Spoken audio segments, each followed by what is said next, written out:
don't you sit here, because we have one commissioner on the phone. Andrea's on the phone. Okay. So it's a pretty good mic, but I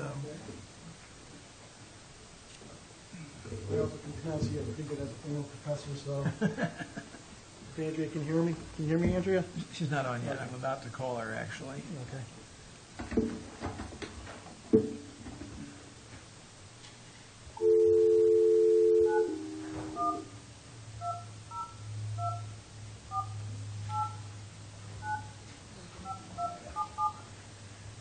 Jeanette, you're over here.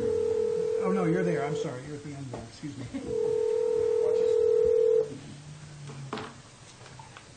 Hello? Andrea? Yes. It's Dan. We're just about to start. In fact, we're going to start in 30 seconds. Okay, I'm ready. Thank you.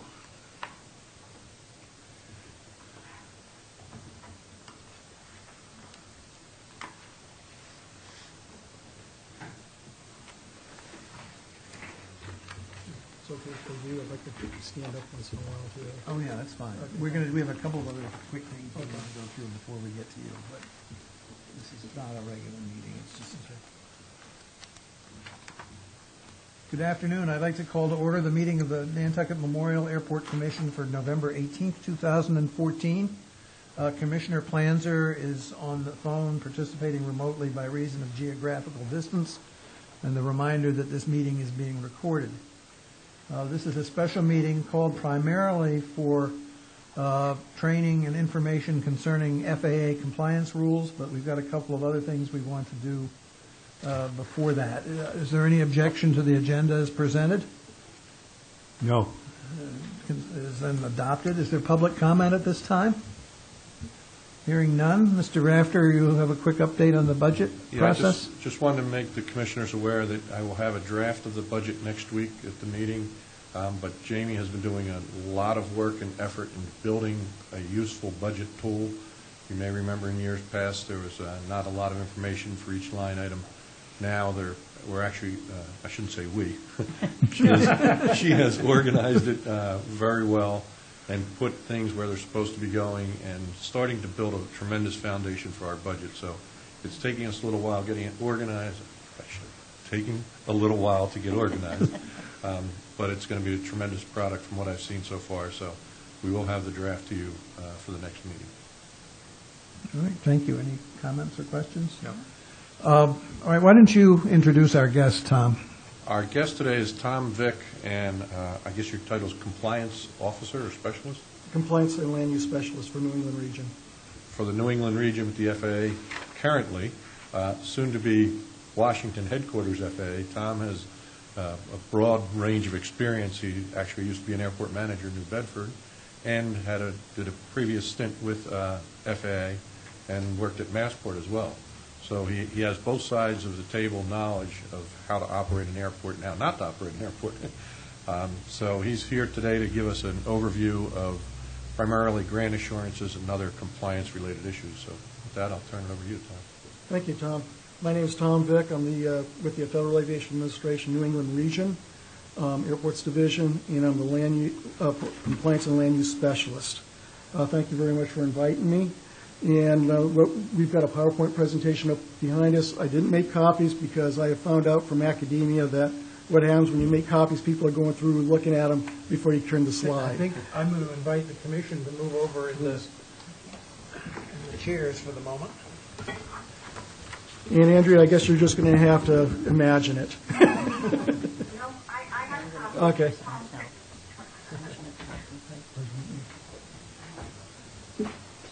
I just want to make sure, can you hear me okay on the phone because I'm standing right now? Yes. Okay, thank you. You're great.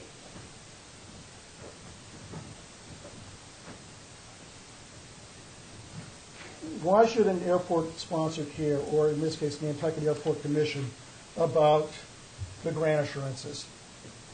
Well, the bottom line is that the airport accepts federal grants, airport improvement grants. And this airport is built on surplus property donated by the federal government. And as a result, it's a partnership between the federal government and the airport sponsor, in this case, the Nantucket Airport Commission and the town of Nantucket. So why should I care? Or why should you care? Because you want to foster a safe, competitive, and fair environment at your airport, which is extremely important. The first word is safe. And as we go through the grant assurances, you'll see how that's applicable. Competitive, you'll see how that's applicable to other grant assurances. And fair, again, through more grant assurances. And what happens is that by complying with the grant assurances and the federal obligations that the airport has accepted, you can avoid informal and formal complaints at this airport. Before you turn the slide, an informal complaint investigation, there are two different parts. You have Part 13, which is the informal investigation. You have Part 16, which is a formal investigation. Part 13 informal investigations are handled by the region primarily. Anyone can make an allegation. It can be someone that has legitimate concerns about something that's happening at that airport. It can also just be an allegation without any basis of fact, that they just want to cause a little turmoil. But they all have to be investigated. Those are done by the New England region. Here with the Nantucket Airport Commission, they come forward. Part 16 is a formal investigation process. There are two parts of that: the director's determination and the final agency decision, all handled in Washington, D.C., and the director's determination is all paperwork going back and forth. Someone makes a formal complaint. They have to have standing, and they have to be,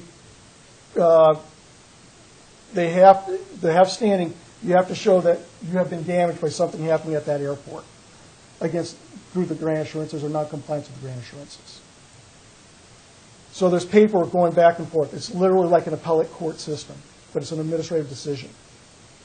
After the director determination is issued, and if the airport, even if the airport sponsor is found in compliance, the complainant can file an appeal for a final agency decision, which is handled by a different part of the airport's division in Washington, D.C. And again, 2 rounds of appellate paperwork going back and forth, and then the Association of Administrative Airports issues the final agency decision. If the complainant is still not satisfied, if they so choose, they can go in through the judiciary for the independence decision by the Court of Appeals for Washington, D.C. So it's 2 administrative rounds on the Part 16, and then a court for the final independent judgment. And the bottom line is, for the court to overturn any federal FAA decision under Part 16, it has to be shown that the FAA was arbitrary or capricious in its determination. So it's kind of a broad range, but it's very important to understand the informal process versus the formal process. Yes, sir. What's an example of a formal complaint in your experience? Just to give us an example of what kind of thing we're talking about. Okay, we'll go back to 1996. I was involved with the Los Angeles International Revenue Diversion, first Part 16 issued by FAA, and that was the revenue diversion in L.A. The airlines complained that the airport was, the city of Los Angeles was diverting airport revenue out of the airport downtown to the general coffers. And as a result, it was ultimately determined through the director's determination and the FAD, and also the court, that in fact the city of Los Angeles had to return over $200 million back to Los Angeles International Airports. So that was an FAA-generated complaint. Yes. Okay, but on the other side of the coin, I'm involved right now with Chatham with skydiving, and we just issued a Part 13 saying that the airport of town of Chatham was in non-compliance because they eliminated commercial skydiving from that airport. And so we're working through that process right now. So that was generated by a complaint, the skydiving company at Chatham Airport. So you've got different ways of looking at it. Again, under 13, anyone can file the complaint. Just if they want to cause turmoil, that's the way to do it. I hope that doesn't happen because it's a waste of time and resources, and particularly the time of the staff, both at the airport, to respond to the complaint, as well as for the FAA's resources as well. And we can dismiss it very quickly if it's without any basis. What happened to the airport administrator in Los Angeles after that finding was handed down? Couldn't tell you. I moved on. I would have thought he would have been retired. It happens. Yeah. But there's a lot of things that, again, understand, one has to have standing, the other one doesn't. So, and that'll help avoid, you understand the process and the grant assurances and the federal obligations of Nantucket Airport. It'll help you avoid these problems. Who are the general groups that have standing? It's not so much groups. It could be T-hangar owners. It could be an FBO if you had one FBO and had exclusive rights. It could be, pilots complaining about wildlife issues. In one case, they've allowed standing for a pilot flying into one airport because someone's talking about building a landfill near the airport, or a transfer station near the airport. It's very broad. But again, when I go down to Washington, we're going to be looking at that much more closely. Airlines are considered? Yes, they do. Airlines are considered having standing, as well as the alphabet groups, which could be the Regional Airline Association, 8 airlines for across America, or as I used to know it, ATA, NATA, MBAA, AOPA sometimes brings in representatives to support, to go try to address situations. If you ever an AOPA rep or MBAA rep showing up to discuss, you need to listen to them, see what their concerns are, if they have concerns. The best part about from the FAA standpoint and from my perspective is I leave it to them to try to negotiate it. Informal investigations, I can take, if it's very highly emotional, I require paperwork rather than informal discussions, because that way you keep everything, clear cut, and someone can't sit there and say, you said this or said that. Sometimes I'll reach out to an airport sponsor and say, I'm looking at this, I've got concerns, and I think it's in your best interest to try to resolve it at the lowest level possible. Because the one thing you don't want to have is the FAA coming in, or the federal government coming in and saying, you're doing it wrong, and by the way, you've got to revise all your other leases to accommodate.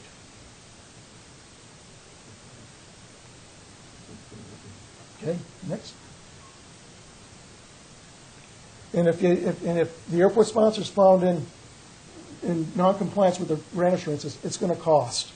It's going to cost in terms of the legal costs of trying to protect the airport sponsor, and it's also going to cost because at some point we can start withholding discretionary funds and ultimately withhold entitlement funds. And of course, if you're going through a large construction capital improvement program, that's the last thing you want to do is have any type of delay, because we'll just cut it off. Sorry, we can't help you. And that's under statute, and we're just going to go over that in the short. Next slide. Where do the insurances and obligations come from? AIP grants. When you accept when the airport sponsor agrees to accept any type of federal grant, AIP grant, they're signing the grant assurance form. Not only is the chairman signing it and the airport manager, but also legal counsel for the town. And that's something very important, because that legal counsel is signing it by saying we can accept those funds and that we're compliant. I had a discussion with the New Bedford Airport attorney when I first started down there, and I said, here, you need to sign this? He said, okay, great. You signed it? I said, do you know what you just signed? And he said, no, and I explained it to him. And he's much more careful now. Are we addressing everything that we're supposed to be doing before I sign that, because I don't get myself in trouble. And it's enforced through the airport compliance program. The way the airport compliance program has been designed, each region has a compliance specialist. In New England, that's me currently. And of course, in the next few weeks, I've been accepted promotion to Washington, D.C., and I will be the counterpart for New England, addressing the issues in New England still until they fill the position. But even then, I'll still maintain a relationship with New England, because I grew up on the North Shore. So, and I went to school at Bridgewater. And these are the different federal pieces of legislation that are where the requirements and the obligations come from. It goes back to 1938. You got the Surplus Property Act of 1944, 46, FAA Act of 1958, also recognized the Civil Rights Act of 1964. And if there's an allegation of a civil rights violation at an airport sponsor on a particular issue, the FAA Office of Civil Rights will do the investigation, not the airport's compliance division. And I think you need to be aware of that they are going out and conducting audits of different construction AIP projects, and also looking at the DBE commitment made by that airport sponsor. You can continue on some of the other pieces of legislation. FAA Reauthorization Act of 1996. That's important because that's where the policy on revenue use really starts taking the teeth, and that's through federal legislation. Okay? Where are you going to find your obligations? In each of the deeds and conveyance agreements, in the grant agreements. The deeds and conveyances, the Surplus Property Act. I believe this airport is former military, if I'm not mistaken. And as a result, the federal government transferred it through different deeds to the town or to the Nantucket Airport Commission to operate as an airport, correct? So as a result, you have to go back and look at those deeds, exactly see what it can be used and what it can't be used.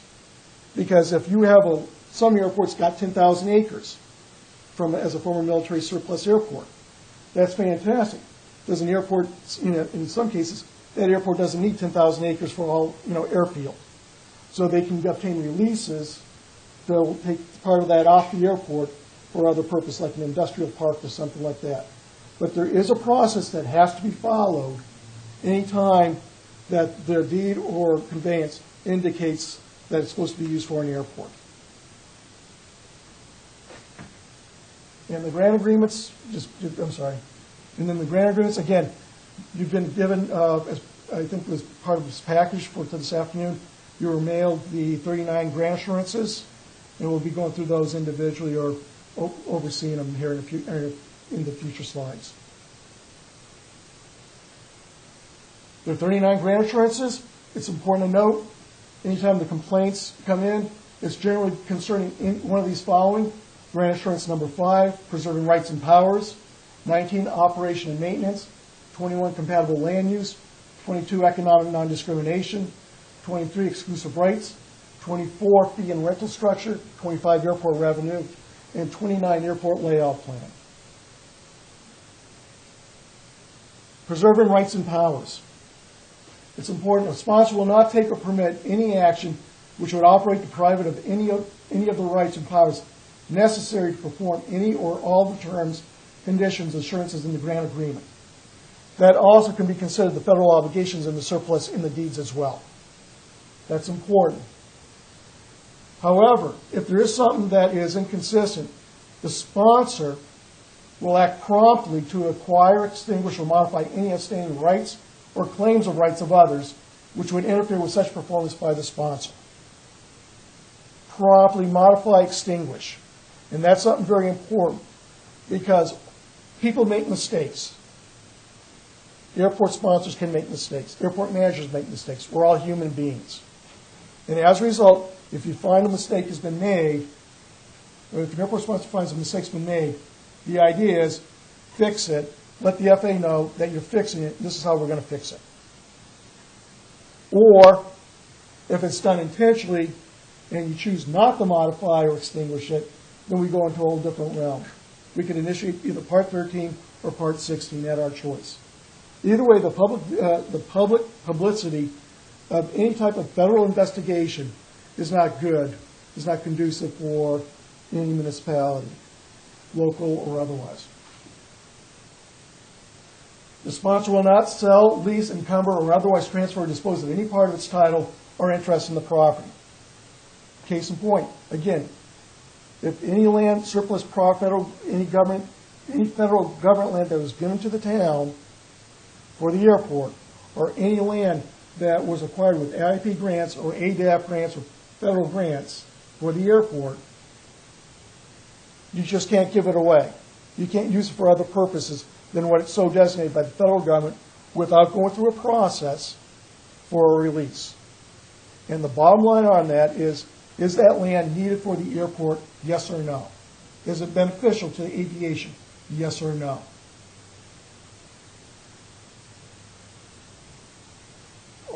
Another thing along those lines is, it's very important for noise compatibility program, we'll finish this up, the portion of the property which federal funds have been expended, it will be maintained for that until disposed of properly. I think it's very important to understand something about grant assurance number 5, is that if this is something that's kind of coming out of the woodwork now, that I'm working on up here in the New England region. If there's an allegation of a exclusive right at an airport, municipally owned airport, where the airport commission appears to be blocking another FBO or another user to come on that airfield, and there's available room for it. And it's obvious that the commission or the town is preventing them from doing it because of political reasons or other. It's a fair question to ask. Why is the board blocking that, recognizing that they've got the grant assurances? And first thing I'm going to do, and I'm not going to get into the local politics, that's beyond federal purview. But what I am going to do is I'm going to ask this legal attorney, the town council, to review any apparent or perceived conflict of interest to determine, in fact, if there's something going on, if someone has some sort of relationship with the existing user. And I think that's a fair question. And that opens up, again, I'll ask the attorney to do that. If he comes back or she comes back and says, that's fine, okay, fine, we'll accept that. But if the town council comes back and says, yeah, we've got an issue here, and they haven't recused themselves from the obvious conflict of interest, and they've been voting one way or the other, I think it's a fair question. It's an obvious conflict of interest. And that can play into the investigation. Number 19, operation and maintenance. The airport and all facilities which are necessary to serve the aeronautical users shall be operated at all times in a safe and serviceable condition and in accordance with the minimum standards as prescribed by the applicable federal, state, and local agencies for maintenance. And it will not cause or permit any activity or action which would interfere with its use for airport purposes.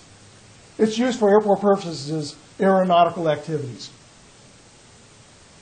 If you have a taxiway that one airport has last year asked to use a crosswind runway for drag strip racing, and they were going to hold short of the intersecting runway. The tough part is, at that airport, they had just reconstructed the crosswind runway. And the intersecting runway was going to be rehabilitated in about 3 to 5 years. Why would they do that? There's no way of protecting the safety of the aeronautical activity at that airport. Or, in another case, similar, is that, in this case, they want to do drag racing at that airport, minimal traffic. However, they want to use the crosswind runway again, holding short of the intersecting runway. In this case, they were ultimately going to, that airport was going to go down to one runway. The intersecting runway is going to be closed down. But before they rehabilitated that runway, they would have to use the crosswind runway for 2 years during the reconstruction. Drag racing is going to tear up the tar in the pavement. Who's going to pay for the repairs? And drag racers say, we'll do this, we'll take care of it, we'll repair it. Fine. You know how much, you have to use certain asphalt, you have to make sure it's certain depth, you got to make sure it's painted with the right type of paint and everything else. You got the $500,000 to $1 million to do the repairs in 48 hours. If you don't even bother. Non-aeronautical activities do not have a priority at an airport. Aeronautical activity is always the highest and best use at that facility. And I need to make this clear. Remote control aircraft are not considered an aeronautical activity. They are not. So if someone was to come and fly their RC aircraft on an airport, I have problems with that. In my previous career, I actually had to deny it, and we actually went through a safety assessment to demonstrate that it was unsafe to do.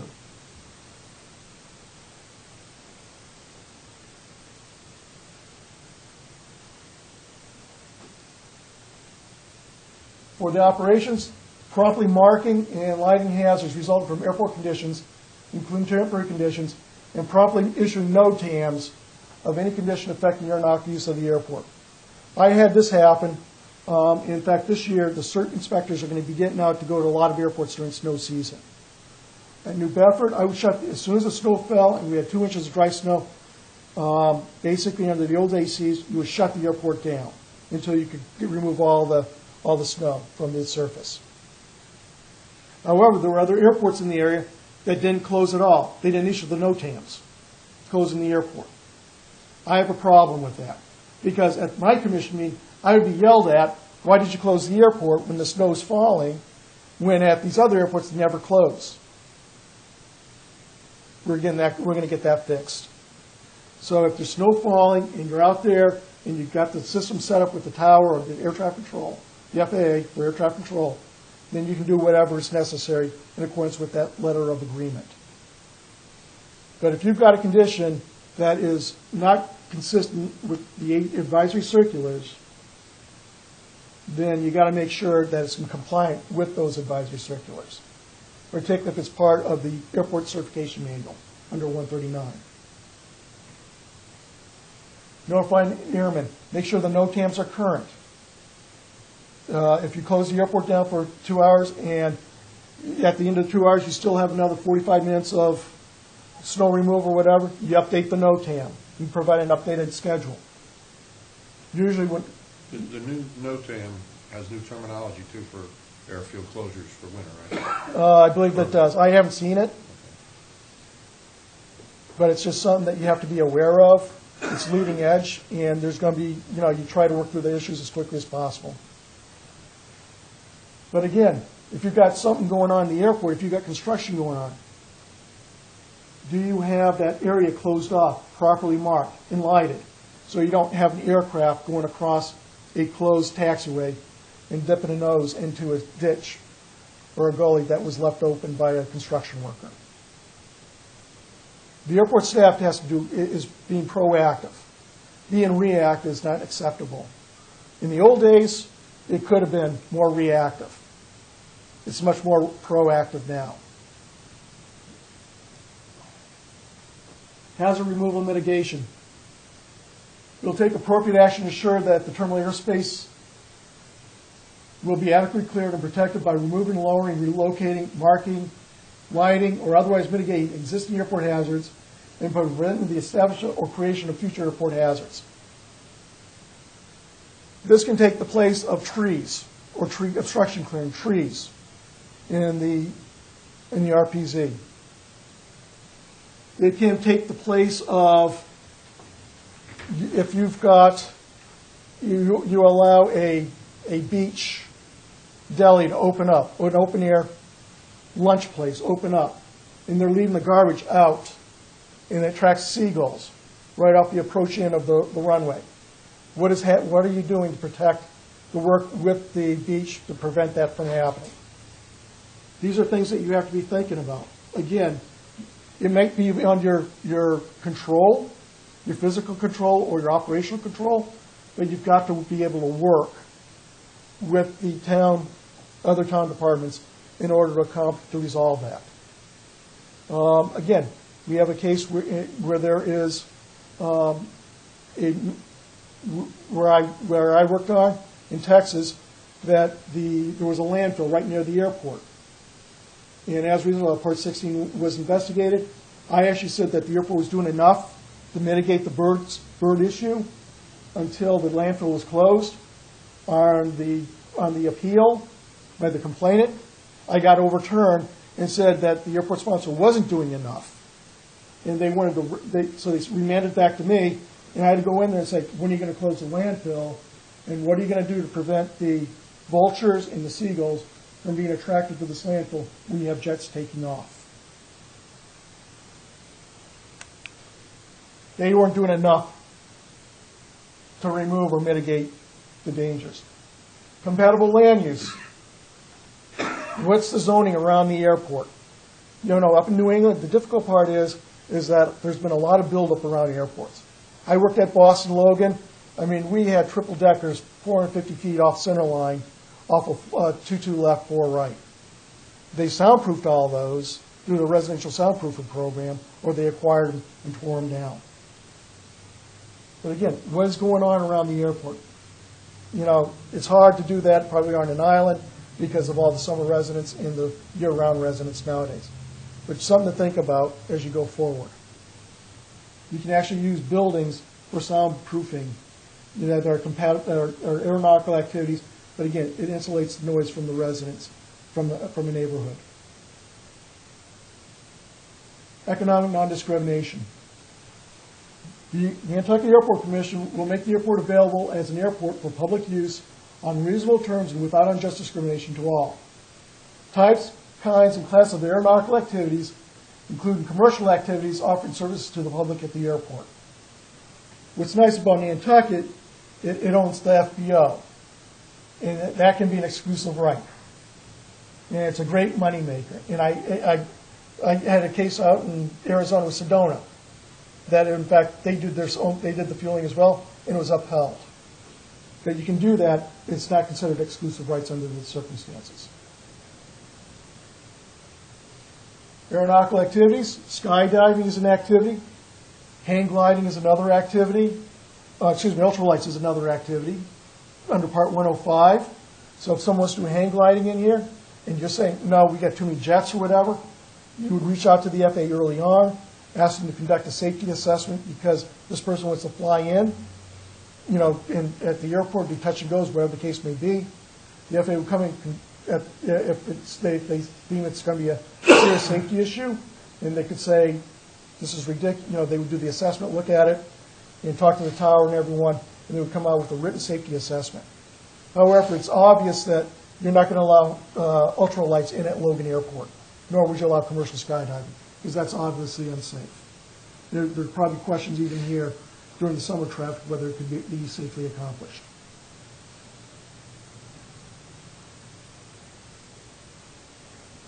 The sponsor may establish such a reasonable and non-unjust discriminatory conditions to be met by all users of the airport that may be necessary for the safe operation of the airport.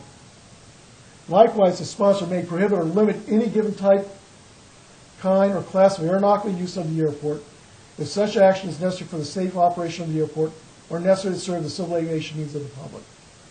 Case in point, Chatham Airport tried to exclude skydiving without first obtaining the FAA permission to do that. It doesn't work that way. The FAA is the sole determinant whether it's safe or not at that airport. If you wanted to exclude skydiving from right here, you'd have to reach out to the FAA and have the FAA make that determination. We're the only ones who can do it. Even though it might be completely obvious, the FAA is the sole decider whether it's safe or not.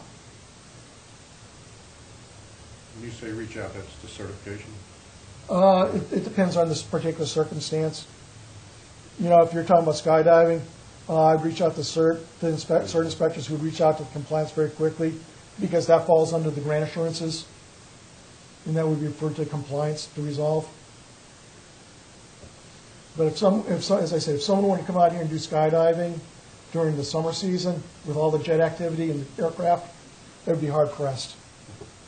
And I mean, they would have to be probably a study, but it'd be hard pressed. I was involved with down in Texas, and an ultralight, an ultralight when it operated at a 139 airport that had strong seasonal traffic, and you know, again, just that attitude was, I'm going to fly in there because I have that right. Well, the FAA went in there, the FISO said, no, you don't, because it's unsafe. And as a result, they said, you fly in here, we're writing you up. So there are different ways of, looking at that. One is the aeronautical activity, the user, that specific user, creating an unsafe condition. And if they are, then the question goes, is FISO also would get involved for violation purposes.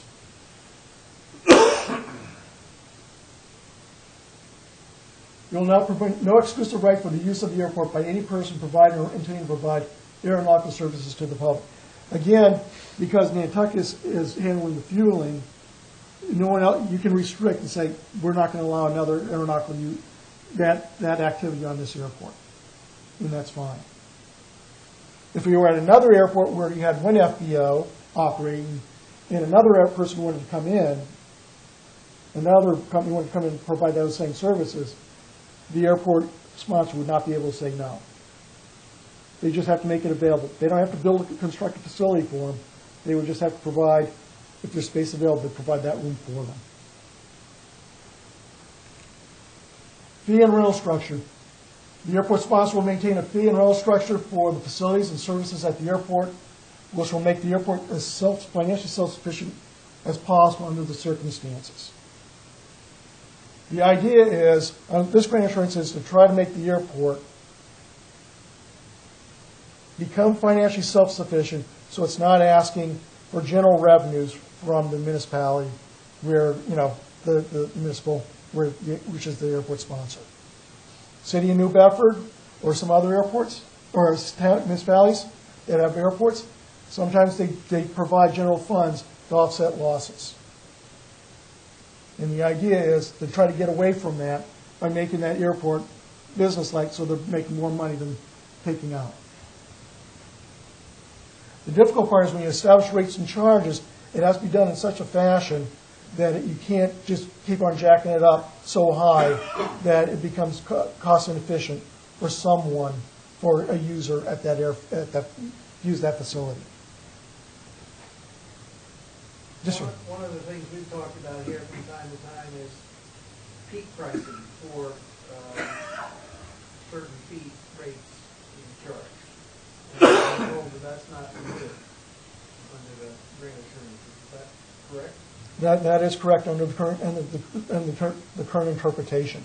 Because what you're doing is you're restricting certain users from others. Because I was involved with the PACE program up at Massport, which was basically the inverse. The larger planes would pay less landing at Logan than the smaller planes, which would pay a lot more. And that was determined to be unconstitutional. But we were talking about something, excuse me, Arthur, we were talking about something where everybody who came in between the hours of 5 and 7 on Friday afternoon paid more. Yeah, that would be inconsistent with the grant assurances. Because the fee, self-sustained as possible under the circumstances, that falls under that would be unjust discrimination, even though it's going across all commercial users. A little more specifically, what if we were to look at simply the ramp fees, parking fees, for say the whole months of July and August? We have a situation where we essentially are at capacity on our ramp for parking. And so it's for all users for, say, a peak seasonal period. Could you have a higher rate for those months? Again, I think you would be looking at, you'd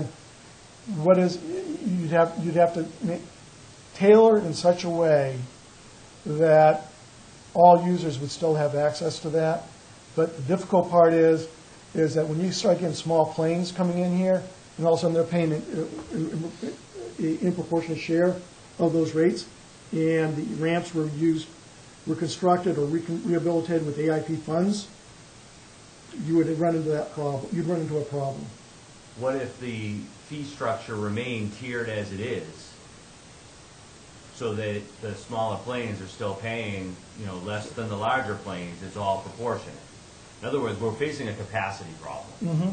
So if you're in, and it's really only for 6 weeks of the season. So here we have a ramp that's reaching capacity.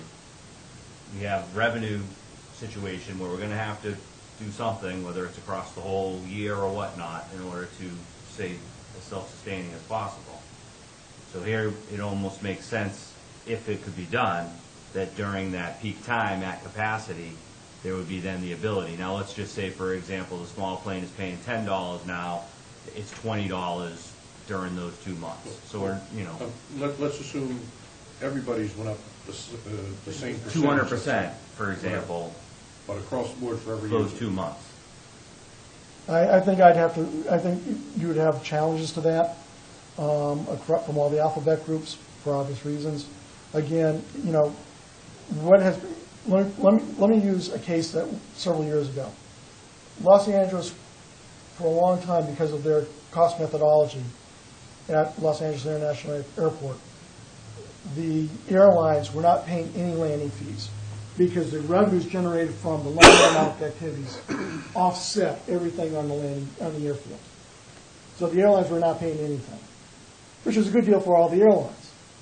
All of a sudden, Los Angeles International Airport said, hold on. We are now going to start charging the landing fees, something reasonable that would be at other airlines. ATA went to court on that, and Los Angeles, you can't do it because you have to look at the historical cost allocation, look at it historically as well. I hear you, and you want to try to come up with a solution. Yeah. And the key is, you have to sit down and look at the grant assurances, unjust discrimination, all aeronautical users. You got to look at the historical context of the past landing, ramp fees and everything else, and figure out what can we do incrementally over a period of time, not try to do it all at once. And I think that the key is, in the difficult part, even then, I think there'll be some pushback from the general aviation users, because again, the ramps were constructed with AIP grants or rehabilitated. Correct me if I'm wrong on that. As far as I know. Yeah. So as a result, you have that going on. So you're including all that into the rate base. We're considering looking at changing some of the methodology from a weight-based rate structure to a size-based. You see any issues with that? In other words, the theory being, you're taking up this much real estate, Yeah. you should pay for that as opposed to the guy who takes up this much real estate. Trend setting, aren't you? We're looking at different ways to do it, but Yeah. again, so it's fair and equal to everybody, I don't know enough about it that I'd have to sit down and see it on paper and see how it plays itself out. And even then, I would ask for other assistance to go through that on the landing fees or the ramp fees. Well, these smaller changes are a lot easier than bigger changes. Well, it is. It's more palatable because, again, anytime you make a change, aviation is extremely conservative by nature. And as a result, anytime you make a change, it's going to cost someone out of their pocket or a user more money, then they're going to complain. And they're going to either complain individually or collectively through their aviation industry association. And the key is who's right and who's wrong. The idea is, are you doing it because of capacity? Are you doing it because of safety? Are you doing it because of efficiency? Or are you trying to do it because of Some of all of those. And revenue. Yeah. And the question goes back, you have to be very careful as you craft it and make sure that, the FAs, engage in the conversation up front to try to come up with solutions to that. That's something that, it's going to take a little bit of time to figure that out. But again, reach out. I'll be happy to pass it along, the question, to Washington, so that, when I go down there, we'll have, there'll be someone tied in who's done this before, what's possible, what's not possible, and whether, you can move forward on the ramps. Thank I'll be happy to do that. Airport revenues. Basically, revenue diversion. Statutory language out of the 1996 Act. Airport revenue stays at the airport. You can't take it downtown for general uses unless there is a specific cost allocation plan in place or an indirect cost allocation plan similar to the other enterprise organizations within that municipality. And I think that's something very important. All the revenue will be expended on the airport for the capital improvements, the operations, or maintenance of the facility. If you want to spend money constructing a baseball field, you can't do it. You can't do it. If you want to spend $10,000 for a 4th of July parade, you can't do it as a general sponsor. What is the benefit to aviation? You have to prove that. You have to show that relationship. Okay. Reports and inspections. Excuse me, can we go back to the revenues Sure. just a moment? Sure.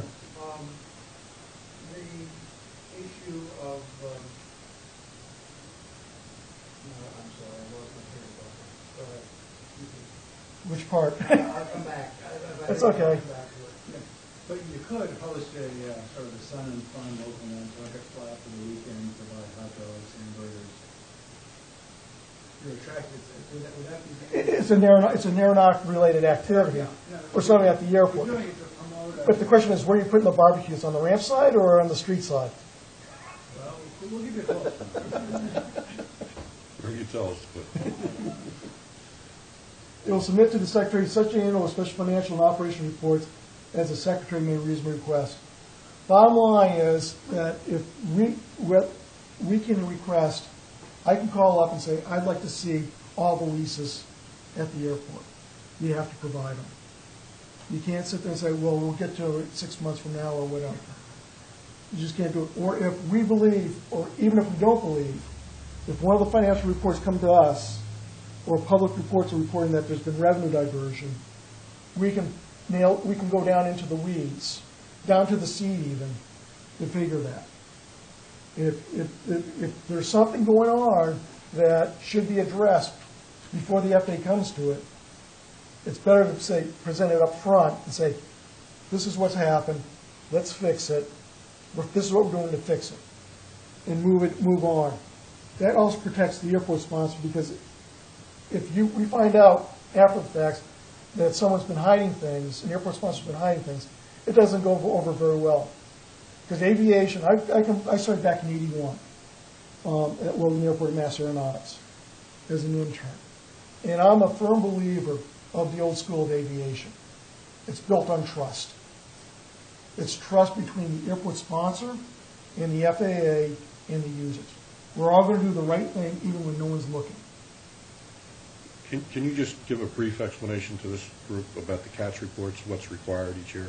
On the which reports? The financial CATS? Okay. Every year, a commercial airport has to file forms 126 and 127. One shows all the revenues coming into the airport, including grants, as well as depreciation. That's the revenue side and general expenses. The second form, 127, is showing the expenses to specific units of government other than remaining at the airport. If, let's say, with Los Angeles International Airport, we had where they were trying to obtain recoup for police services going back to 1929. Unfortunately, the federal legislation at that time that was enacted said you can only go back 6 years. So anything before that, sorry, we're not even entertaining a look at. We're going to request documentation based on those forms to get down. If the police are providing services for the airport, what are those costs? Also, if the police are using, has a unit at that airport, what is the in-kind contribution of that police services to the airport versus what is it for the other parts of the community? Same thing with fire department. In Los Angeles, we had a fire station that was a mutual aid responder for Los Angeles International Airport. As a result, they had to determine how many runs were for the airport versus how many runs were for the rest of the city. And we did track, and as a result, the city of Los Angeles had to refund back to the airport some money. These are things that you have to be very careful about, and you've got to be completely transparent going forward. I remembered what my question was on the revenue. Sure. Non-aeronautical activity by the airport, Mm-hmm. or Nantucket on airport property. It's my understanding that has to all be done at a fair market value return to the airport. Is that correct? That is correct. Non-aeronautical, Non-aeronautical activity. if the airport has a location where they've got an industrial park, let's say, those land rents have to be done at fair market value for non-aeronautical commercial rates for the local community. That is different than aeronautical rates and charges, which can be fair market value for aeronautical, which is lower. At a minimum fair market value. It can be Yes. done at higher, It can be done at higher, which would be the goal to make it self-sustaining. exactly. But again, that if it's on airport property, surplus or otherwise, that revenue goes back to the airport. It doesn't go downtown. And isn't there a requirement for a clause on non-aeronautical leases to be, if it's needed for aeronautical in the future or something? You should have that in there for non-aeronautical, all non-aeronautical leases should be, have that clause in case it's needed for, that land's needed for future aeronautical use. In fact, all leases should contain a subordination clause subordinating that lease, short-term or long-term, to the grant assurances and the federal obligations. That protects the airport sponsor from, if we come back to say, we've got a problem here, you've got to take corrective action in the lease, that lease can be amended, and the tenant's going to have to agree to it.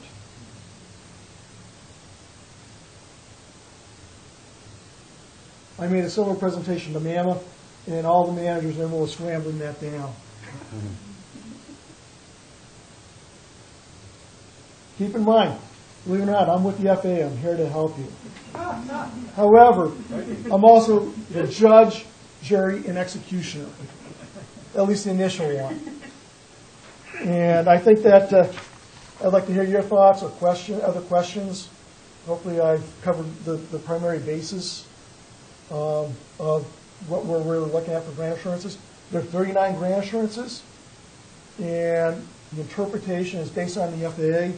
If you have a consultant saying one thing, and there's a little buts, if one commissioner is saying, we need to really look at this, let me check with the FAA, and the FAA says, you got a problem here, then I think you probably look at the FAA's view more so than the consultant. And it's not anything against any consultants. What if there was a scenario where, let's say, a roadway needed maintenance and repaving, and it was a roadway that was used as a primary emergency access for mutual aid? Can we use revenue to do that? But it's not necessarily on airport. No. And the reason why is it's a public roadway, Yep.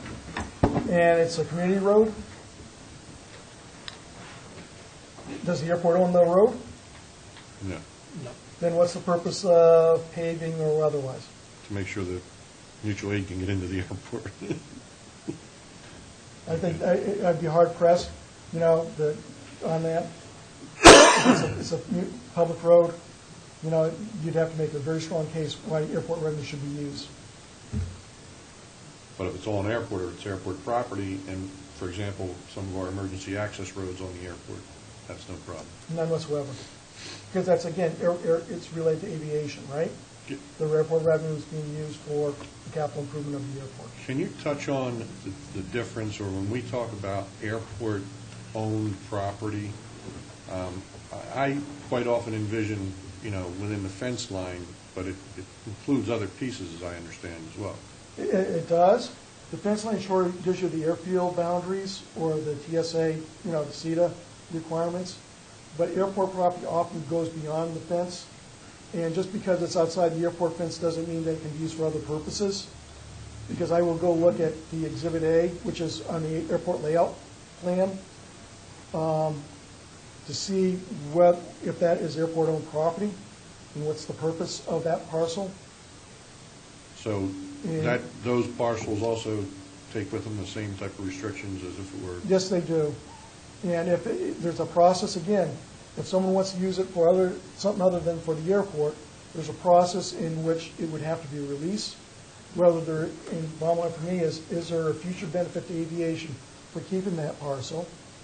but someone just can't take it, they would have to pay fair market value for that parcel, for what, if there was going to be a transfer.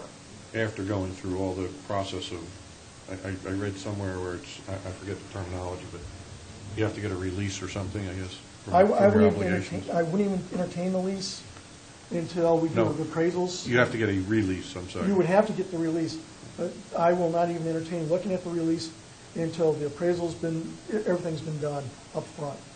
Because the last thing I want to do is go through a release, which goes through the Federal Register notice process. And in that Federal Register notice, you have to show what the appraised value of that property is.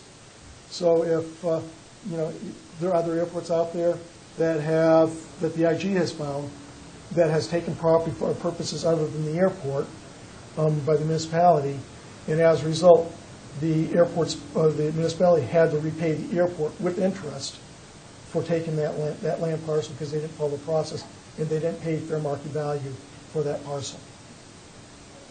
Well, wait a minute. The town, The airport, right, airport property outside the fence, what happened is the town took a parcel of land for other purposes, that was designated as as airport, airport, and they didn't pay fair market value for that parcel and use it for something other than for the airport, even though they're the owner. even though they're the owner. And as a result, they had to repay fair market value with interest, To the airport. reinvest back into the airport, into the pot. Okay. Have you ever had an instance where someone wanted to move the airport fence because an abutter wanted access or something like that? What would you think about that? Who owns the parcel of land? Well, Who's the owner? let's just say. I'm just asking that simple Let's question. just say it's in dispute, just to make it I more would find complicated. out, I'd resolve that dispute. And Okay. then that gives you your answer. But the FAA is not going to want to move that fence in a hurry. No, because the fence, the difficult part is, when you start moving fences, you start having to change your ACM, you have to start changing your TSA Security documents, plan. and all the other requirements along it, and there's a cost to that. You bet there is, yeah. Yeah. So you have to look at all that, and I would want to know who owns it up front before anything is done. Of course. And if it happens to be airport property, that's, that the airport commission decides. Again, recognizing the grant assurances and their obligations. Since you're part of the community, who wants to pay? If it so goes down that way. Right. So is it a good idea to have a liaison between the airport sponsor, like the commission, to an FAA person? You've got it right here, a good one. Tom, of course, is the primary contact. Do other airport commissions ever have someone that also shares that role or not? No, and the reason why is because the airport manager, airport director is Where the buck stops. It really is. They're the licensed airport manager. Yeah. And the difficult part is the second you start getting commissioners calling up the FAA, then you don't have a board working as one. You have individuals with their own agendas, and I've seen that. And it really is, I know a couple of airports actually insisted that, only the manager or the chairman talks to the FAA unless it's in passing or something No, like that makes a lot of sense. But on the other side of the coin is, aviation is very small, as you know, and everyone knows. And there's friends. I mean, I knew Tom a long time ago. Yeah, what do you think of Tom then? Same way I think of him now. That's a good answer. So, Hopefully that's still going to ride back to the airport. but aviation is very small, and there are a lot of relationships out there, and there's nothing wrong with that. There's nothing wrong with that. It's just when you start doing I have a friend that worked at another airport, and, there was an issue that the commission was generally in agreement with or whatever, and it turned ugly. Yeah. So you have the manager, again, recognizing the formal line, and then you got the informal. Because again, you got someone in the, at the airport, not even at the airport, who could follow Part 13. Right. And it may not be justified or rationalized even. Tom, I've read online some of the Part 16 investigations that have taken place, and it appeared to me that while a complaint may be filed about X, Y, or Z, when the investigation took place, it went into A through Z. It seemed like it went in and really just hit everything. It can, and the Part 16 is pretty well, Part 16 is a specific allegation against the airport sponsor. But oftentimes what happens is the complainant is going to throw the kitchen sink to see what sticks. And I've, as a lawyer, as an attorney, I've got problems when that happens. I have no problem dealing with the specific issues, but when you start going, doing a shotgun blast to see what sticks, then you just discombobulates any type of succinct argument.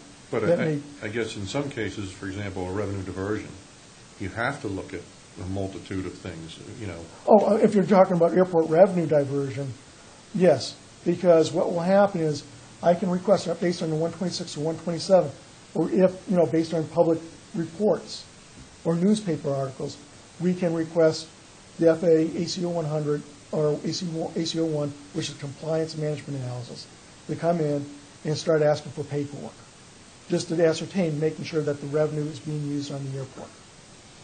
And just one other thing, there is an airport compliance manual.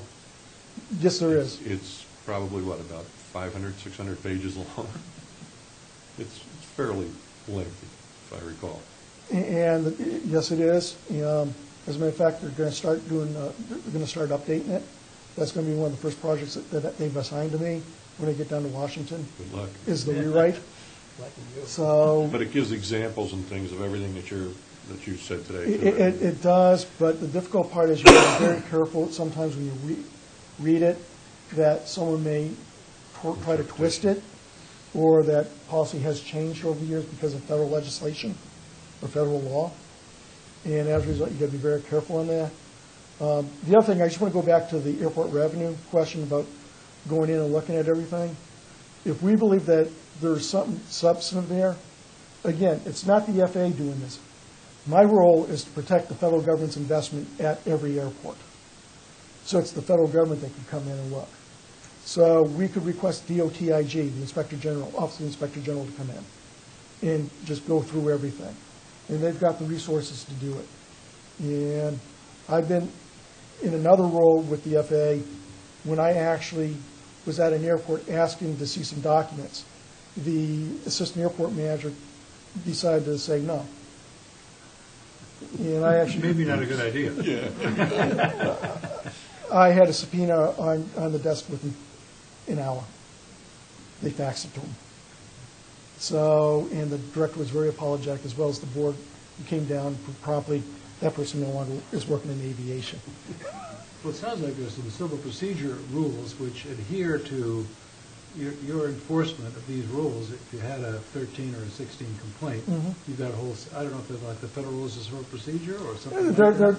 There's rules in the Code of Federal Regulations governing Part 16s. Okay.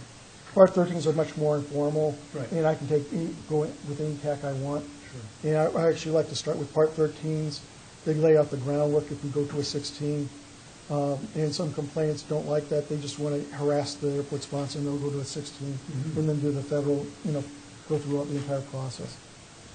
But compliance is it's a contractual agreement. And with the federal obligations between the airport sponsor and the federal government. Nothing more, nothing less. And the key is making it so that we trust each other to do the right thing when no one's looking. And I kind of like to leave it at that if you don't have any other questions. I have some questions. Sure. Changing gears just a little bit, how would you suggest, or how would you handle an existing non-compatible use within a proposed runway protection zone adjacent to the airport on private property? Specifically, we're going through a master planning process. They're proposing, that we had inadequate RPZ. There's a use, maybe incompatible. What happens? How do you handle that? Sometimes you punt. In this case, I would punt through the master plan process to come up with the specific process and how to resolve that, because that's often addressed during that process, the master plan update or master plan. And there was guidance just recently issued with regard to certain things that may be grandfathered and things that are not permissible in RPZ, from what I understand, from what I read. I don't want to get into all that. In other words, if you're doing a certain project, you should eliminate these, but if they're there type of thing. That's what I read.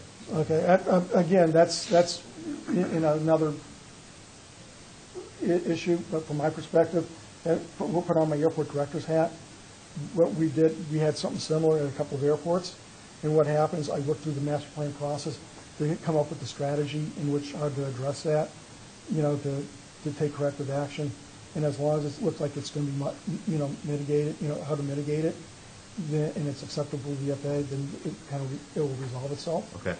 Does that, I'm not trying to. No, I'm trying to give you. I'm not trying to, well, thank you. Yeah. We'll leave it at that. Oh, we'll work on it some more. Another question that came up, and again, some of this is part of, because we have been working so much on the master plan process, has to do with housing on airport land, and whether that is allowed or isn't allowed. What if it were for airport employees, perhaps on land, again, owned by the airport outside of the fence? Is that something that would be a compatible land use or allowable land use? You kind of open up Pandora's box. We've got that here. I mean, we need to know. Well, I know because it's off-season, because the rents or whatever are so high, then they're done it. I think the key is looking at what is proposed through that master plan process to come up with what they want to do, and then at that point, connecting with the compliance office very early on, or engaging them to go forward. Because I could see, let's say, a youth hostel being constructed on non-aeronautical property of the airport, which pays rent or whatever to the airport, which might be acceptable, or, a Marriott residence inn, which could offset some of that. Well, but the point of Nantucket is there's a critical need for year-round housing, workforce housing, if you're not affordable housing, but workforce housing in the larger sense. But again, housing is bottom line is housing is incompatible. Right. Yeah, It is incompatible under, no. But if we can demonstrate a significant enough need and demand, that it's the only way we can get our help here. For the airport staff, absolutely. But the difficult part is that when you open up that, then the question goes, you're opening up that box completely. And the key is how you go about doing that, because, for the airport staff, they're running, they're doing aeronautics. But the difficult part is you're also part of a town, and there's critical need with other employers also for year-round housing as well. And how you come up with that approach so that the airport can make revenue and at the same time help out, being a good neighbor. I think there's probably, a possibility there. I can't say 100% certainty, but I put on my airport director's hat and say, let's explore that a little bit. Without, I'm not going to say yes, I'm not going to say no for obvious reasons, because you really have to pin it down and really focus in on that, because it would be a first. But I would be very, I would look at maybe Marriott, again, let's say if Marriott residents in when they came in here and construct, long-term apartments or whatever. That's a hotel, right? Hotel's compatible land use.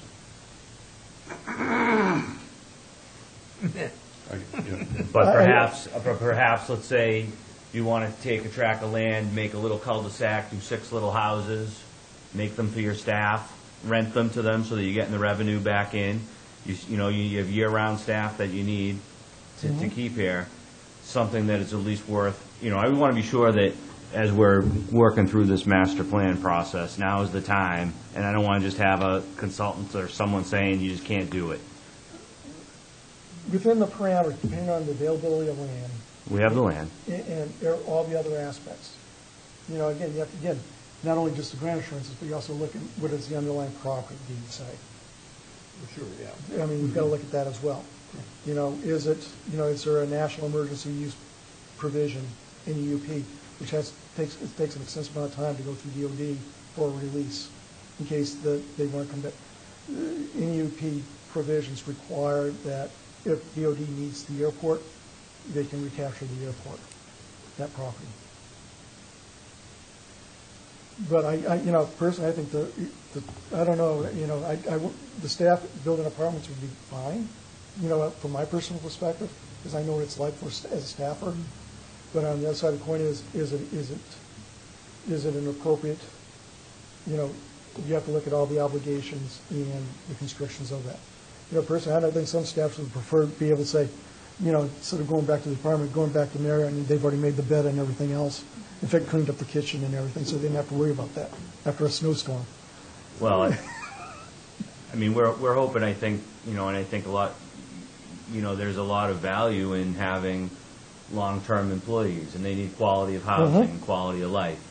And so, I think living in a hotel room, that's maybe fine for, there's a class of employee, if you will, on a seasonal basis that, that would meet that need. But I think we also have what I would call essential staff, and as because of the economics of Nantucket, the land values, the way everything is escalated, I think there's also they can't afford it, and right. and that's no disagreement on that. We're having when your highest tiered employees can't afford it, how do you expect then to have the lower, or your middle level employees be able to do it? I'm kind of dating myself, but I worked for PBA way back when also. Yeah. So I know what it's like to commute back and forth on a daily basis. So it is something that we should continue to explore, and it's not off the table to possibly have. Nothing's off the table, and all it is, it's an idea, it's a proposal, and then we move forward. It may be able, based on where, how, what, why, if all those questions can be addressed satisfactorily to the federal government, then there should be no issue. But I mean, it's going to take some working. It's not going to be something that this is our proposal, and it's going to be, it's not going to be a take it or leave it. There's going to be some conditions, all sorts of things Right. to try to figure out how it can be done. If it's not in this place, how about another location?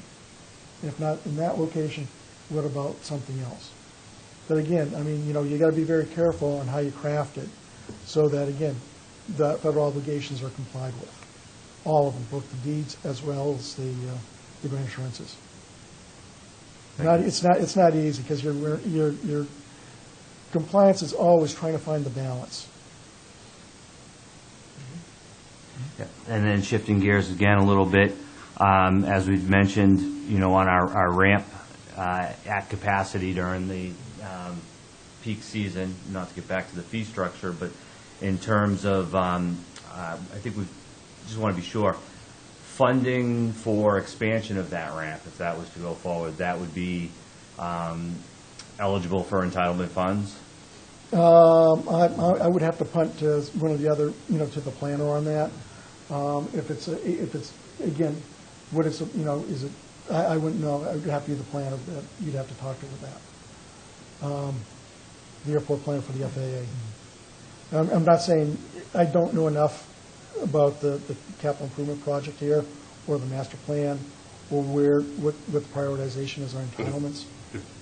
If they approve our CIP and it's in there, in theory, it should be eligible.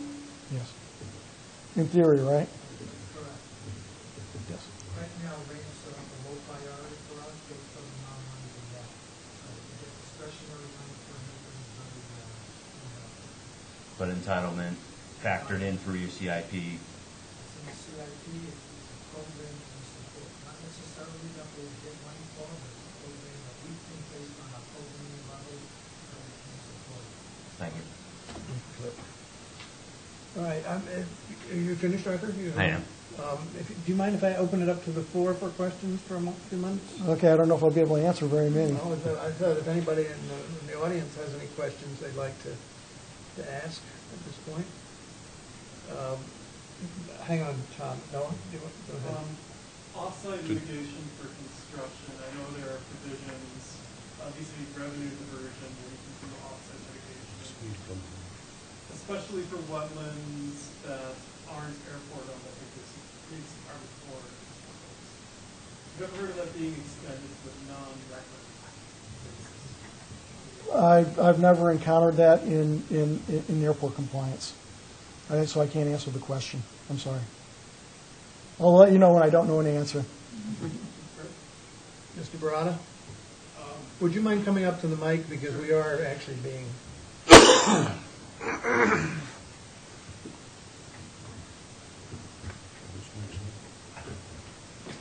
Yes.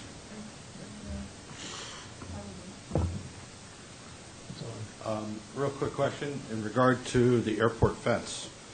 The airport fence is along the ocean side. The simple question, first part of the question is, if we have massive erosion and it goes up to the airport fence where it is now and the fence theoretically falls off the bluff, would the airport continue that fence on the beach and block the access, or would they create the fence to move back with the bluff? Because it's part of that footprint that you discussed earlier. I don't know enough about what you're talking about to be, I can't visualize it, and Okay. I'm the type No, of person. it's pretty simple, actually. The ocean is here. The airport fence comes very close to the bluff there. And I think Mr. Barata's question, correct me if I'm wrong, is can we move the fence back without getting permission to do it as and if and when the bluff starts to erode? Or do we have to under it, basically, or do we have And to... put the fence on the beach. Put the fence on the beach. That would be a question for the airport commission, but on the other side of the coin is it airport property? And the question is yes. Yeah. So it would go on the beach. The other question. I didn't say, I'm not saying that. That's fine. I mean, I pray to God it's not for another 50 years, so I just thought I'd ask the question. There's no magic location for the fence. The fence, I think, could be moved so long as it doesn't violate the non-protected surfaces. Okay. But the ownership of the land remains With with the the airport. airport. With the airport. The other question I had in regard to the fence, if the fence is currently on town-owned property but not airport property, that's still under the control of the airport? Who's the airport sponsor? The Nantucket Airport Commission through the town of Nantucket. Correct. So would the town of Nantucket be able to tell the airport commission that they need to move a fence for public access? I would still, I think you'd have to go back and see what the land was purchased, the original Okay. purchase, the deed. Okay. You'd have to look at the deed. All right. Thank you.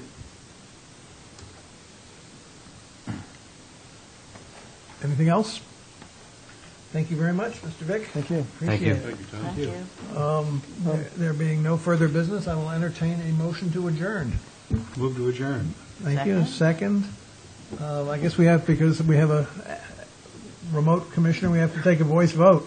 Mr. Biscarin? Ms. Karen votes aye. Ms. Planzer? Aye. Mr. Gasparo? And the chair votes aye. Thank you very much. Thank you, Andrea. Thank you.